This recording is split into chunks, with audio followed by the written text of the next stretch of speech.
എല്ലാവർക്കും സലു കിച്ചണിലേക്ക് സ്വാഗതം. ഇന്ന് നമുക്കൊരു വെറൈറ്റി കോമ്പിനേഷൻ ബ്രേക്ക്ഫാസ്റ്റ് ആയാലോ. അപ്പോൾ മൺചട്ടി അടുപ്പത്തേക്ക് വെച്ച് 3 ടേബിൾ സ്പൂൺ വെളിച്ചെണ്ണ ഒഴിച്ച് 1 ടീസ്പൂൺ ഉലുവയും 1 ടീസ്പൂൺ വലിയ ജീരകവും കുറച്ച് കറിവേപ്പിലയും പിന്നെ നമുക്ക് സവാള, ഞാനിവിടെ 1 സവാള സ്ലൈസ് ചെയ്തെടുത്തിട്ടുണ്ട്.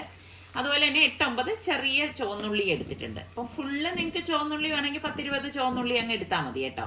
അതൊന്ന് വഴറ്റിയ ശേഷം 1 ഉണ്ട വെളുത്തുള്ളി അല്ലിയും 3 പച്ചമുളകും കൂടി നമുക്കിതിലേക്ക് ചേർത്ത് ഒന്ന് വഴറ്റി കൊടുക്കാം. ഇതിലേക്ക് നമ്മൾ ഇഞ്ചി ചേർക്കത്തില്ല കേട്ടോ. അപ്പൊ ഇതുപോലെ വഴണ്ടി വരുന്ന ഈ സമയത്ത് നമുക്ക് 1 ടേബിൾ സ്പൂൺ മല്ലിപ്പൊടി, 2 ടേബിൾ സ്പൂൺ മുളക് പൊടി, 1/2 ടേബിൾ സ്പൂൺ മഞ്ഞൾപ്പൊടി, പാകത്തിനുള്ള ഉപ്പ് ഇത്രയും കൂടി ചേർത്തിട്ട് നല്ലതുപോലെ ഒന്ന് വഴറ്റി കൊടുക്കാം. അപ്പൊ ആ പൊടികളുടെയൊക്കെ പച്ചമണം മാറി വരുന്ന സമയത്ത് 2 തക്കാളി ഞാനിവിടെ അരിഞ്ഞെടുത്തിട്ടുണ്ട്, അതും കൂടി ചേർത്തൊന്ന് വഴറ്റി കൊടുക്കണം. അപ്പം മീഡിയം സൈസിലെ 2 തക്കാളിയാണ് ഞാൻ ഇതിലേക്ക് ചേർത്ത് കൊടുത്തിരിക്കുന്നത്. അപ്പൊ ഇതൊന്ന് പെട്ടെന്ന് വഴണ്ടി ഇട്ടാൻ വേണ്ടിയിട്ട് നമുക്കൊന്ന് മൂടി വെച്ചു കൊടുക്കാം. ഒരു 2 മിനിറ്റിന് ശേഷം ഈ മൂടി ഒന്ന് മാറ്റിയിട്ട് കുറച്ച് ഒരു 1/4 കപ്പ് തിളച്ച വെള്ളം ഇതിലേക്ക് ഒഴിച്ചിട്ട് ഒന്ന് ഇളക്കി കൊടുക്കണം. അപ്പൊ ഈ തക്കാളി നമ്മൾ ഓൾറെഡി ഇപ്പൊ മൂടി വെച്ചത് കൊണ്ട് തന്നെ പെട്ടെന്ന് റെഡിയാവും. ഒന്നും കൂടി ഇതൊന്ന് ഉടഞ്ഞു കിട്ടാൻ വീണ്ടും 1 മിനിറ്റ് മതി നമുക്കൊന്ന് അടച്ചു കൊടുക്കാം. 1 മിനിറ്റിന് ശേഷം അടപ്പ് മാറ്റിയിട്ട് നല്ലതുപോലെ ഒന്ന് ഇളക്കി യോജിപ്പിച്ചെടുക്കണം. ഈ സമയത്ത് നമുക്ക് ഒരു 1/4 കപ്പ് പുളി പിഴിഞ്ഞത് ഇതിലേക്ക് ഒഴിച്ചു കൊടുക്കാം. ഇത് നമ്മളുടെ പിഴുപുളിയാണ് ഒഴിച്ചു കൊടുത്തിരിക്കുന്നത് കേട്ടോ. എന്നിട്ട് നല്ലതുപോലെ ഒന്ന് മിക്സ് ചെയ്ത് കൊടുക്കണം. മിക്സ് ചെയ്ത ശേഷം വീണ്ടും ഇതൊന്ന് മൂടി വെച്ചു കൊടുക്കണം.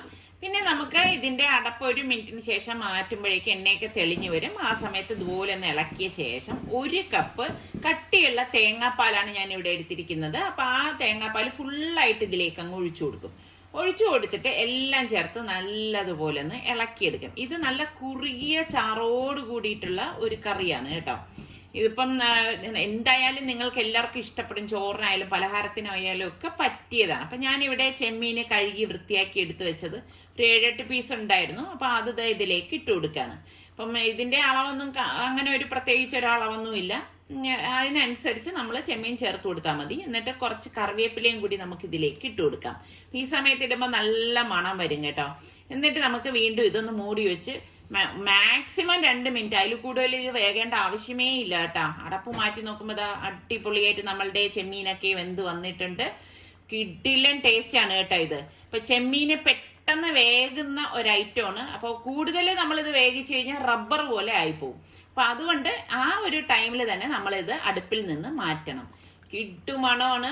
നിങ്ങൾ ഈ രീതിയിൽ ട്രൈ ചെയ്തിട്ടില്ലെങ്കിൽ ഒന്ന് ട്രൈ ചെയ്ത് നോക്കണം കേട്ടോ. അപ്പൊ ഞാൻ കറിവേപ്പിലേക്ക് വെച്ചിട്ടാണ് ഇതൊന്ന് മൂടി വെച്ചു കൊടുക്കണത്. അപ്പൊ ഇതിന്റെ കോമ്പിനേഷനായിട്ട് ഞാൻ അരിപ്പുട്ടാണ് ഉണ്ടാക്കണത്. അപ്പൊ സ്റ്റീംഡ് റൈസ് പൗഡറാണ് ഞാൻ എടുത്തിരിക്കുന്നത്. ഇതിലേക്ക് പാകത്തിനുള്ള ഉപ്പിട്ടിട്ട് കുറേശ്ശെ വെള്ളം ഒഴിച്ചിട്ട് ഇത് നമുക്കൊന്ന് കുഴച്ചെടുക്കണം. അപ്പൊ സ്റ്റീംഡ് റൈസ് എന്ന് പറയുമ്പോൾ ഇത് വാങ്ങിച്ച പുട്ടുപൊടിയാണ് കേട്ടോ. ഞാൻ വീട്ടിൽ പൊടിച്ചെടുത്തതല്ല. അപ്പൊ ഇത് പെട്ടെന്ന് നമുക്ക് ഉണ്ടാക്കിയെടുക്കാൻ പറ്റണ നല്ല ഒരു പുട്ടുപൊടി തന്നെയാണ്. അപ്പൊ ഞാൻ ഇത് കുറച്ച് അധികം വെള്ളം നമ്മൾ ഇതിലേക്ക് ചേർത്തിട്ട് വേണം കുഴച്ചെടുക്കാൻ. കാരണം വെള്ളം നല്ലതുപോലെ ഇത് അബ്സോർവ് ചെയ്യുന്നുണ്ട്. പിന്നെ നമ്മൾ പുട്ടുകുറ്റി എടുത്തു. നോർമലി നമ്മൾ പുട്ടുണ്ടാക്കുന്ന മാതിരി ഞാൻ തേങ്ങ ഇട്ട് കൊടുത്തു. തേങ്ങ ഇട്ട ശേഷം വീണ്ടും നമ്മളുടെ അരിമാവ് ഇട്ട് കൊടുക്കുകയാണ്. ഇങ്ങനെ ലെയർ ചെയ്താണ് നമ്മളിത് എടുക്കുന്നത്. അപ്പൊ ആദ്യം ഞാൻ മനസ്സിൽ കൊണ്ട് വിചാരിച്ചതെന്ന് വെച്ചാൽ ചെമ്മീൻ മസാലപ്പുട്ട് ഉണ്ടാക്കാന്നാണ്. പിന്നെയാണ് ഞാൻ ഐഡിയ മാറ്റിയിട്ട് ഇങ്ങനെ ആക്കിയത്. ഇതാവുമ്പോൾ ഒരു ഗുണം എന്താന്ന് വെച്ചാൽ ഉച്ചയ്ക്കും കൂടി കറി എടുക്കാമല്ലോ. അപ്പൊ നല്ല ആവി വരുന്ന സമയത്ത് നമുക്ക് പുട്ടുകുറ്റിയിൽ നിന്ന് മാറ്റാം. അപ്പം നല്ല കോമ്പിനേഷനാണ് കേട്ടോ. അപ്പം നിങ്ങൾക്ക് ഇതുപോലെ പുട്ടിൻ്റെ കൂടെ ഏത് കോമ്പിനേഷൻ കറികൾ അല്ലെങ്കിൽ എന്താണ് കൂട്ടി കഴിക്കാൻ ഇഷ്ടം? അതുപോലെ തന്നെ നിങ്ങൾക്ക് അരിപ്പുട്ടാണോ ഗോതമ്പ് പുട്ടാണോ ഏത് പുട്ടാണ് ഇഷ്ടം? എനിക്ക് ഈ ചെമ്മീനിന് എനിക്ക് നല്ല കോമ്പിനേഷൻ തോന്നിയത് അരിപ്പുട്ട് തന്നെയാണ് കേട്ടോ. ബ്രേക്ക്ഫാസ്റ്റ് ഒക്കെ കഴിഞ്ഞ ശേഷം ഞാൻ ചൂലുമായി നമ്മളുടെ ടെറസിലേക്ക് വന്നു. കാരണം നല്ല വെയിലുണ്ട്. എനിക്കാണെങ്കിൽ ഈ മുളക് മല്ലിയൊക്കെ വാങ്ങിക്കുമ്പോൾ എനിക്ക് പേടിയാണ് കേട്ടോ. ഞാൻ എപ്പോൾ വാങ്ങിച്ചു പോയിക്കോ അപ്പം മഴക്കാർ വരും. അത് മഴ സമയം അല്ലെങ്കിൽ കൂടി ഒരു മഴ പെയ്തിരിക്കും. അപ്പൊ ഞാൻ ടെറസൊക്കെ ഒന്ന് തൂത്തെടുത്ത ശേഷമാണ് ഇതെന്റെ മുളകും മല്ലിയൊക്കെ ഉണക്കുന്ന തുണിയാണേ. വർഷങ്ങളായിട്ട് എൻ്റെ കയ്യിലുള്ള ഒരു തുണിയാണിത്. അപ്പം ഞാൻ ആ മുളക് വാങ്ങിച്ചുകൊണ്ട് വന്നത് ഒന്ന് കഴുകിയെടുക്കുകയാണ്. പിരിയം മുളകാണ് വാങ്ങിച്ചത് കേട്ടോ. പക്ഷെ ഞാൻ ഈ പാക്കറ്റ് പൊട്ടിച്ചിട്ടപ്പത്തിന് 2-3 തുമ്മൽ തുമ്മുന്നുണ്ടായിരുന്നു. അപ്പം ഇവിടെ ഉള്ള ആൾക്കാരെന്ന് പറഞ്ഞാൽ ഇതാണ് പരുന്താണ് കേട്ടോ. ഞങ്ങളുടെ പഴയ വീട്ടിലാണെങ്കിൽ പ്രാവ്, കാക്ക ഇതൊക്കെയാണ്. ഇവിടെ നേരെ മറിച്ചാണ്. അപ്പൊ ഫസ്റ്റ് ടൈമാണ് ഞാൻ ഈ വീട്ടിൽ വന്നിട്ട് മുളകും മല്ലിയൊക്കെ ഉണക്കാനായിട്ട് പോകുന്നത്. കാരണം എൻ്റെ കയ്യിൽ കുറച്ച് സ്റ്റോക്ക് ഉണ്ടായിരുന്നു. അത് തീർന്ന സമയത്ത് എനിക്ക് ഉമ്മ കുറച്ച് തന്നിട്ടുണ്ടായിരുന്നു. അപ്പൊ അതൊക്കെ എനിക്ക് ഇപ്പൊ തീരാൻ പോകുന്നതേ ഉള്ളൂ. അപ്പൊ തീരാൻ പോകുന്നത് കണക്കാക്കിയിട്ടാണ് ഞാൻ ഇതുപോലെ ഒന്ന് കഴുകി ഉണക്കിയൊക്കെ പൊടിച്ചെടുക്കാനായിട്ട് പോണത്. അപ്പം മുളക് എപ്പോഴും നമ്മൾ വിചാരിക്കും ഇത് കഴുകേണ്ട ആവശ്യമൊന്നും ഇല്ലാന്ന് വിചാരിച്ചാൽ അത് തെറ്റായ ധാരണയാണ് കേട്ടോ. നല്ല അഴുക്കുണ്ടാവും. അപ്പൊ ഞാനൊരു 2-3 പ്രാവശ്യം ഇതുപോലെ കഴുകിയിട്ട് ഇതുപോലെ വട്ടിയിലോ നമ്മളുടെ ഏത് സ്റ്റെയിനറിലോ ഇട്ട് അതിനെ ഒന്ന് വെള്ളം കളഞ്ഞ ശേഷം പിന്നെ ഞാൻ ഇതുപോലെ ഇട്ടിട്ട് അങ്ങ് എടുക്കുകയാണ് ചെയ്യണത്. അപ്പൊ ഞാനിപ്പം മുളക് ഒരു 2 കിലോയാണ് വാങ്ങിച്ചത്, കൂടുതൽ വാങ്ങിച്ചില്ല. ഇപ്പൊ തോന്നാ അത്രയും വാങ്ങിച്ചത് മാത്രം നന്നായിന്ന്. കാര്യം എന്താന്ന് വെച്ചാൽ ഞാൻ പറഞ്ഞില്ലേ, ചെറിയ എരിവുണ്ടെന്ന് തോന്നുന്നു. കാരണം ഇത് കഴിവും തോറും ഞാൻ തുമ്മി നിൽക്കുകയാണ്. ആള് പിരിയനാണെങ്കിലും കുറച്ച് കടുപ്പക്കാരനാണെന്നാണ് തോന്നുന്നത്. എന്തായാലും ഉപയോഗിച്ച ശേഷം ഞാൻ പറയാം. അപ്പൊ ഞാൻ ഇതുപോലെ വല പിടിച്ചിടും കേട്ടോ. കാര്യം വല പിടിച്ചിട്ട് കഴിഞ്ഞാലുള്ള ഗുണം എന്ന് പറഞ്ഞാൽ നമ്മൾ ഇതിന് കാവല് നിൽക്കേണ്ട, അത് അവിടെ കിടന്നങ്ങ് ഉണങ്ങിക്കോളും. പിന്നെ അത് ഉണക്കാൻ വെച്ച ശേഷമാണ് ഞാൻ അടുത്ത മല്ലി ഒന്ന് കഴുകിയെടുക്കുന്നത്. മല്ലി നല്ല മല്ലിയായിരുന്നു കേട്ടോ. അപ്പൊ അവര് പറയുന്നുണ്ടായിരുന്നു ഇത് കഴുകി ഉണക്കി വന്ന മല്ലിയാണ്, കുറച്ച് വില കൂടുതലായിരുന്നു കേട്ടോ. 1/2 കിലോയ്ക്ക് തന്നെ നല്ല വില ഉണ്ടായിരുന്നു. ഇതിപ്പോ ഞാൻ 1 കിലോയെ വാങ്ങിയിട്ടുള്ളായിരുന്നു. അപ്പൊ വെള്ളത്തിൽ ഇടുമ്പോ തന്നെ കണ്ട അവര് പറഞ്ഞത് ശരി തന്നെയാണ്, അതിൽ അഴുക്കോ ഒന്നും ഉണ്ടായിരുന്നില്ല. അപ്പൊ അതും എന്നാലും നമ്മൾക്ക് മനസ്സിനൊരു തൃപ്തി ഉണ്ടാകത്തില്ലല്ലോ. ആരെന്തൊക്കെ പറഞ്ഞാലും നമുക്കൊരു 2-3 തവണ കഴുകിയില്ലെങ്കിൽ എനിക്കതൊരു തൃപ്തി വരത്തില്ല. അങ്ങനെ ഞാൻ അതും കഴുകിയെടുത്ത് അതൊന്ന് ഉണക്കാനിടയാണ്. അപ്പൊ മല്ലിയൊക്കെ ഈ പറഞ്ഞ മല്ലി മുളകൊക്കെ ഉണക്കുക എന്ന് പറഞ്ഞു കഴിഞ്ഞാൽ ശരിക്കും പറഞ്ഞാൽ മടിയുള്ള ഒരു പണിയാണ് അല്ലേ. നിങ്ങളിൽ എത്ര പേർക്ക് ഇങ്ങനെയൊക്കെ മടിയുള്ളവരുണ്ട്?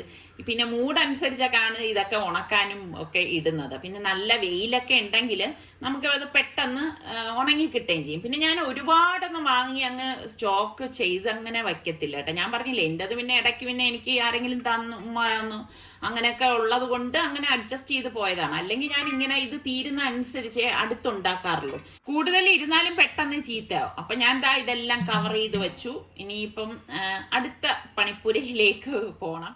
അപ്പൊ അതൊക്കെ കഴിഞ്ഞ് ഞാൻ നമ്മുടെ കിച്ചണിലേക്ക് വന്നു. അപ്പൊ ഇന്നത്തെ നമ്മളുടെ ലഞ്ചിന്റെ താരം എന്ന് പറഞ്ഞാല് വാഴക്കൂമ്പ് തന്നെയാണ് കേട്ടോ. അപ്പൊ നിസാർക്ക് 2 വാഴക്കൂമ്പ് കൊണ്ടുവന്നു. ഒന്ന് ചെറുതും ഒന്ന് ഈ ഒരു സൈസുമാണ്. അപ്പൊ ഞാൻ എങ്ങനെയാന്ന് വെച്ചാല് ഈ വാഴക്കൂമ്പിന്റെ ആ ഒരു ലെയറുകളെല്ലാം എടുത്ത് മാറ്റി ആ വെള്ള കളർ കിട്ടത്തില്ലേ, അതുവരെ ഉള്ള ആ ഒരു ലെയർ ഞാൻ ഇതുപോലെ അങ്ങ് ഊരി മാറ്റും കേട്ടോ.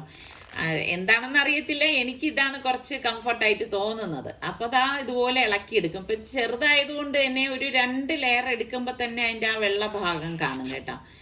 അപ്പം ഇത് ഈ പറഞ്ഞ മാതിരി നമ്മളുടെ ആഹാര രീതിയിലൊക്കെ ഉൾപ്പെടുത്തുന്നത്, പ്രത്യേകിച്ച് കുട്ടികൾക്കൊക്കെ കൊടുക്കുന്നത് വളരെ ഹെൽത്തിന് നല്ല കാര്യമാണ്. അപ്പം കളയാതെ ഇത് നമ്മൾ തോരൻ വെച്ചെടുത്താൽ മതി. അപ്പൊ കൈ കറക്കാതിരിക്കാൻ വേണ്ടി ഞാൻ കുറച്ച് ഓയിലൊന്ന് കയ്യിലേക്ക് തേച്ച് പിടിപ്പിക്കുകയാണ്. അപ്പം നല്ലതുപോലെ ഒന്ന് തേച്ച് കൊടുക്കുക, അല്ലെങ്കിൽ പിന്നെ അതിന്റെ കറ വന്ന് പറ്റുമല്ലോ. അപ്പം ഈ വാഴക്കൂമ്പ് ഞാൻ ഒന്ന് കഴുകിയതാണ്, എന്നാലും ഇതൊന്ന് കൊത്തി അരിഞ്ഞിട്ട് എടുക്കാണ്. അപ്പൊ ഇതുപോലെ വേണം കൊത്തി അരിഞ്ഞെടുക്കാനായിട്ട്. അപ്പം ഓരോരുത്തരും ഓരോ രീതിയിൽ, ചിലരെ കട്ടിംഗ് ബോർഡിൽ വെച്ച് കട്ട് ചെയ്തെടുക്കും. അതൊക്കെ നമുക്ക് എന്താണോ കംഫർട്ട് അതിനനുസരിച്ച് എടുത്താൽ മതി. അല്ലാതെ ഇങ്ങനെ തന്നെ ചെയ്യണം, ഓരോ കാര്യവും അങ്ങനെ തന്നെ ചെയ്യാവൂ എന്നൊന്നും ഇല്ല കേട്ടോ. നമ്മളുടെ മനസ്സിന് തൃപ്തികരമാണെങ്കിൽ അതങ്ങ് ചെയ്യുക, അത്രയേ ഉള്ളൂ. അപ്പൊ ഞാൻ ഇതുപോലെ ചെറുതായിട്ടാണ് ഇതിപ്പം അരിഞ്ഞെടുക്കുന്നത്. അരിഞ്ഞെടുത്ത ശേഷം ഇതുപോലെ വെള്ളത്തിലേക്ക് ഇട്ടിട്ട് ഒന്ന് കഴുകിയെടുക്കുകയാണ് ചെയ്യണത് കേട്ടോ. അപ്പം ആ ഒരു കറയൊക്കെ ഉണ്ടെങ്കിൽ ഒന്ന് മാറാനാണ് ഇതുപോലെ വെള്ളത്തിലേക്ക് ആ സമയത്ത് ഇട്ട് കൊടുക്കുന്നത്. എന്നിട്ടൊന്ന് ഡ്രെയിൻ ചെയ്തെടുക്കും. മൺചട്ടിയിലേക്ക് 2 ടേബിൾ സ്പൂൺ വെളിച്ചെണ്ണയാണ് ഞാൻ ഒഴിച്ചു കൊടുക്കുന്നത്. പിന്നെ നമുക്ക് 1/2 ടീസ്പൂണ് കടുകും 1/2 ടീസ്പൂൺ ഉലുവയും കൂടി ഒന്ന് പൊട്ടിച്ചു കൊടുക്കാം. പിന്നെ ഞാൻ 1 ടേബിൾ സ്പൂണ് ഉഴുന്നുപരിപ്പും 1 ടേബിൾ സ്പൂൺ സാമ്പാർ പരിപ്പും കൂടെ കഴുകി എടുത്തിട്ടുണ്ട്. അതും കൂടി നമുക്ക് ഇതിലേക്ക് ഇട്ട് കൊടുക്കാം. അപ്പൊ ഇത് വാഴക്കൂമ്പ് തോരനായതുകൊണ്ട് തന്നെ ഈ പരിപ്പൊക്കെ ഇട്ടിട്ട് ഉണ്ടാക്കുമ്പോൾ നല്ല ടേസ്റ്റ് ആണ് കേട്ടോ. കുറച്ച് കറിവേപ്പിലയും കൂടി ഇട്ടിട്ട് ഇതുപോലെ ഒന്ന് മൂപ്പിച്ചു കൊടുക്കണം. അതിനുശേഷം നമ്മൾ ഈ കഴുകി വെച്ചിരിക്കുന്ന ഡ്രെയിൻ ചെയ്ത വാഴക്കൂമ്പ് ഇതിലേക്ക് ഇട്ട് കൊടുക്കുകയാണ്. ഇട്ട് കൊടുത്തിട്ട് നല്ലതുപോലെ ഒന്ന് ഇളക്കി കൊടുക്കാം. അപ്പോൾ 1-2 മിനിറ്റ് ഞാൻ ഇതുപോലെ ഒന്ന് ഇളക്കി കൊടുക്കുന്നുണ്ട്. എല്ലാം കൂടി ചേർത്തിട്ട് ഒരു മീഡിയം ഫ്ലെയിമിൽ വെച്ചിട്ടാണ് ഇളക്കി എടുക്കുന്നത് കേട്ടോ. ഇതുപോലെ ഇളക്കി എടുത്ത ശേഷം നമുക്കിത് പെട്ടെന്ന് റെഡിയായി കിട്ടാൻ വേണ്ടി ഒന്ന് മൂടി വെച്ചു കൊടുക്കുകയാണ്. 2 മിനിറ്റിന് ശേഷം അടപ്പ് മാറ്റിയിട്ട് ഞാൻ ഇതിലേക്ക് 1/2 ടീസ്പൂൺ ചെറിയ ജീരകവും 1/2 ടീസ്പൂൺ മഞ്ഞൾപ്പൊടിയും 1 ടീസ്പൂൺ കാശ്മീരി ചില്ലി പൗഡറും 1 ടീസ്പൂൺ ചെറിയ ജീരകത്തിന്റെ പൊടിയും കൂടി ഇട്ടിട്ട് ഇതുപോലെ ഒന്ന് ഇളക്കി കൊടുക്കണം. അപ്പൊ ഇതെല്ലാം ചേർത്ത് നല്ലതുപോലെ മിക്സ് ചെയ്ത് കൊടുത്ത ശേഷം ഞാൻ ഒരു കൈപ്പിടി തേങ്ങ ഇതുപോലെ ഇട്ട് കൊടുക്കാണ് കേട്ടോ. ഇത്രയും മാത്രം മതിയാവും, ഓവർ ആവണ്ട. എന്നിട്ട് പാകത്തിനുള്ള ഉപ്പും കൂടി ഇട്ടിട്ട് ഇതൊന്ന് ഇളക്കി മിക്സ് ചെയ്തെടുക്കുമ്പോൾ നമ്മളുടെ തോരൻ റെഡിയാണ്. പെട്ടെന്ന് ഉണ്ടാക്കിയെടുക്കാൻ പറ്റുന്ന ഐറ്റമല്ലേ. അപ്പം ഞാൻ രാവിലെ ഉണ്ടാക്കിയ ചെമ്മീന്റെ കറി ഇരിപ്പുണ്ട്. അപ്പൊ ഇന്നത്തെ നമ്മളുടെ ചെമ്മീൻ കറിയും ഈ ഒരു വാഴക്കൂമ്പ് തോരനുമാണ് ഉച്ചത്തെ ലഞ്ചിനെന്ന് പറയുന്നത്. അത് രണ്ടും നല്ല കിടിലൻ കോമ്പിനേഷൻ തന്നെയാണ് കേട്ടോ. അപ്പൊ നിങ്ങൾക്കൊക്കെ വാഴക്കൂമ്പ് ഇഷ്ടമുള്ള എത്ര പേരുണ്ട്? ഇതിനിടയിൽ പിന്നെ കുറെ പണികളൊക്കെ ഉണ്ടായിരുന്നു. അതൊക്കെ കഴിഞ്ഞ് ഞങ്ങൾക്ക് ഇന്നൊന്ന് പുറത്തു പോകണം. അതുകൊണ്ട് തന്നെ ഞാൻ വെയിൽ ഫുള്ള് പോകാനായിട്ട് നിന്നില്ല. എൻ്റെ ഈ മുളകും മല്ലിയൊക്കെ എടുത്ത് അകത്ത് വെക്കാന്ന് വിചാരിച്ച്. അല്ലെങ്കിൽ എന്താന്ന് വെച്ചാൽ തിരിച്ചു വരുമ്പോൾ ലേറ്റായി പോവാണെങ്കിൽ ഇത് തണുത്തു പോവും.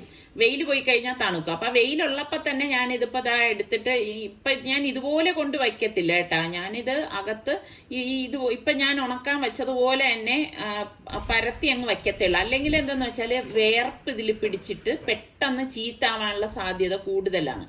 അപ്പൊ അതുകൊണ്ട് ഇപ്പൊ മല്ലിയും മുളകും എല്ലാം എടുത്തിട്ടുണ്ട്. അപ്പൊ അത് ഇനിയിപ്പം താഴെ കൊണ്ട് ഇതുപോലെ ഒന്ന് നിരത്തി വെച്ചു കൊടുക്കണം. വീട്ടിനകത്താണേ വെക്കുന്നത്. അത്യാവശ്യം ഉണങ്ങിയിട്ടുണ്ട്, എന്നാലും ഞാൻ അങ്ങനെ പൊടിക്കത്തില്ല കേട്ടാ. ഒരു 2-3 ദിവസമെങ്കിലും ഞാൻ ഇനിയിപ്പൊ ഇതുപോലെ കൊണ്ടുവന്ന് ഉണക്കി വൈകുന്നേരം വരെ വെയിൽ കൊള്ളിച്ച് അതിനുശേഷം മാത്രമേ ഞാൻ പൊടിപ്പിക്കത്തുള്ളൂ. അപ്പൊ പൊടിപ്പിക്കുമ്പോൾ ഞാൻ പൊടിപ്പിക്കുന്ന സമയത്ത് കാണിച്ചു തരാം കേട്ടാ എങ്ങനെയാണെന്നുള്ളത്. ഇനി മുൻപൊക്കെ ഞാൻ കാണിച്ചിട്ടുള്ളതാണ്. അപ്പൊ പ്രകൃതി ഉണ്ട്, നല്ല രസമുണ്ട് കേട്ടാ.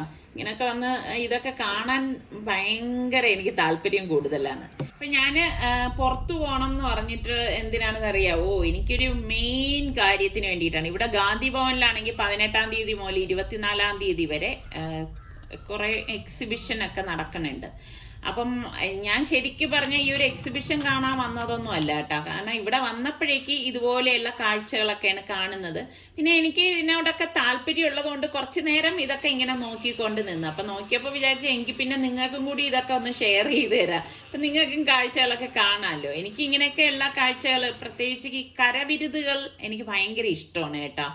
അപ്പൊ എന്താ ഇത് കണ്ട കളിമൺ നിർമ്മാണമാണ്. ഇതൊക്കെ നമ്മൾ കണ്ട് ആസ്വദിക്കുന്നവരാണെങ്കിൽ ഇങ്ങനെ കണ്ട് നിന്നു പോകും കേട്ടോ. എത്ര കഷ്ടപ്പെട്ടാണ് ഇവരൊക്കെ ഓരോ കാര്യങ്ങൾ ചെയ്യണത്.